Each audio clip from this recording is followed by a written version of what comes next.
These ravens will not shut up. For my YouTube viewers, I had to split this into two. There's a lot of info on the 5 liter. Day 2 of the F-150 engines. We're covering the 5 liter, aka the Coyote. Now, this engine is available in both the Mustang and the F-150, but we're just going to be covering the F-150 one in particular. The Mustang ones do have more horsepower, but their torque curves are a little more shallow. Now, there have been 4 generations.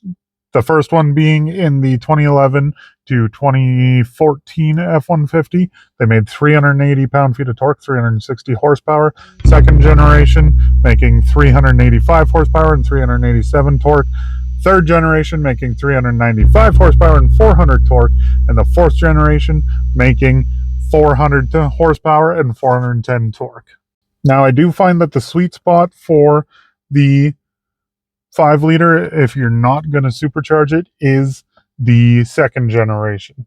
As far as all the electronics on it, it's just a lot more reliable. Cylinder shutdown on the 4th generation is kind of goofy. I've looked at the 4th gen and I'm not a fan of the amount of electronics that are on that engine. Now, as far as modifications go, the Coyote is kind of the sweet spot of you can basically go as far as you want to spend.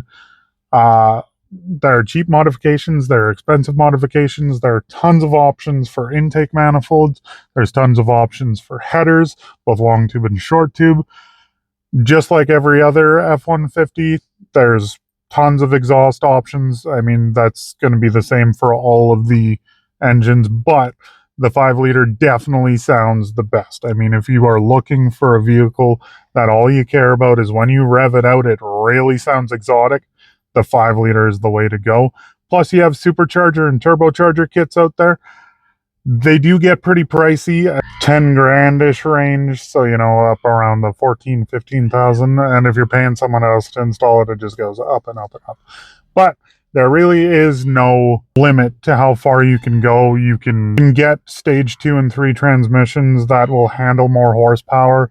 The 5 liter, I mean, in every generation, I have seen people make, around the 700 horsepower mark safely, and they've lasted a long time. If money's not an option, and you really want to modify something and get the absolute fastest thing that you can get, the 5 liter is the way to go.